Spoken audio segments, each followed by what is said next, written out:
Nelson akatengesa nyika. Aiwa kani. Pandopa tisina zvadakaita senyika, you know. Why Nelson? Why? Sure, win in a landslide. Sure, you know, people died. You still remember mukadzi uya akauraiwa, you know, nemapurisa, just because, you know, she wanted freedom. Anga Vhota, you know, people went into the streets and then he just decided to give away people's vote. Voting for ZANU-PF. Why, Chamisa? We believed in you because we were given you by Changirai. You know, the late Save gave us you so that you can liberate us as a country, us as a nation. But then you decided to soul us away to ZANU-PF. And look at us now. We are struggling because of you, Chamisa. It's because of you. Maybe if you have left Thokozani Kupe, Agatora MDC, and she had led us well, maybe it would have been another story altogether. But look at us now. It's because of you. So you cannot say anything, Chamisa. Just okay, it's okay. It's okay.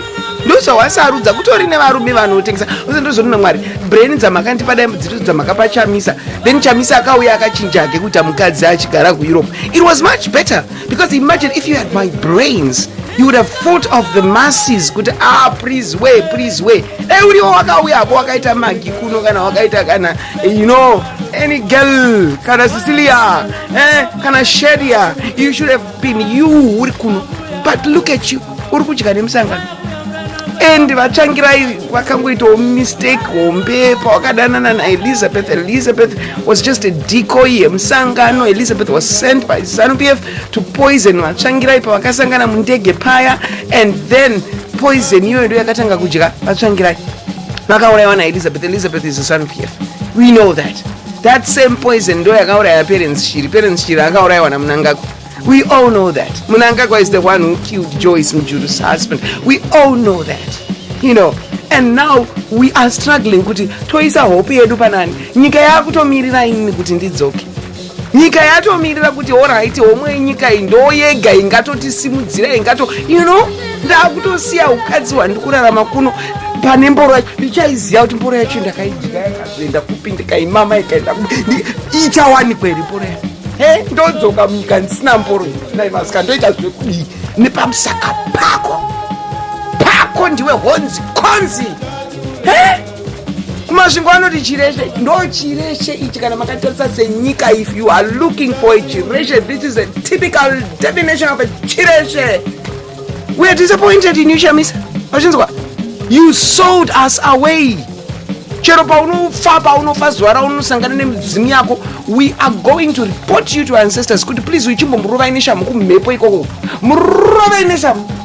could you do this? Because, you know, hope because of you. No chuya izo zindikuya ku Zimbabwe ndotanga form a political party, you know. This is not good, you know.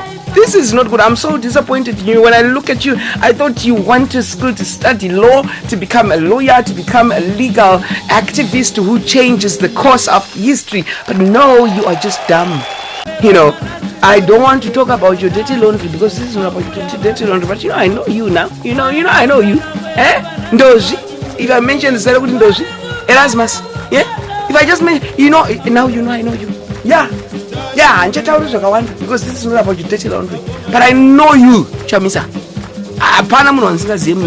I know you and your dirty shenanigans. But you sold us away. Pity on you.